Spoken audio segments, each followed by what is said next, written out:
खाली ठेवत नव्हते, चालू. तर त्याची ते कपड्याची माळ राहते, गाठीची माळ राहते, कपडे बांधलेली, आणि सांगत होती की रोज कंटाळायची, कारण त्याला मोठी बिमार झाली, पण कंटाळून गेली, पण परमार्थात माळ ठेवत नव्हती.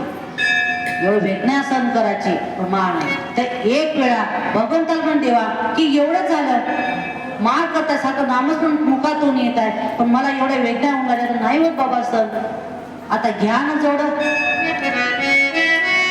तर त्यावेळेस तिला म्हणले की तू जे तुला नेण्यात तयार येते, पण तू जाता येत नाही, कारण की तू माळ जपत आहे. हे जी तुझी माळ आहे अटकव आणि तुला उद्या घ्यायला.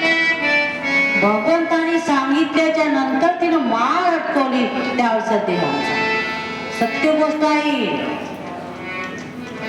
एवढी ताकद माळीत राहते. तर त्या प्रद्युम्नेला जन्म झालेला याला शंभरासुरला वाटलं की आपण मरण याच्या हाती आहे, याच्या हाती आहे, तर यालाच मारायचं, आपल्याला मृत्यूच नाही, मरण नाही.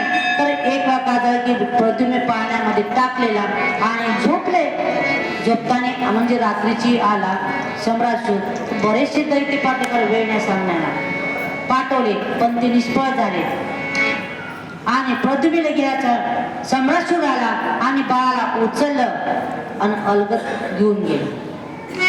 आपल्या रथामध्ये वर बसवल्याच्या नंतर घेऊन चाला विमानात जाताना. आता महाराज जसं शस्त्र उचललं त्यावेळेस नारदजी आले. नारदजीनं लगेच त्याला म्हणाले, अरे शंभरासूर तू काय करत आहे?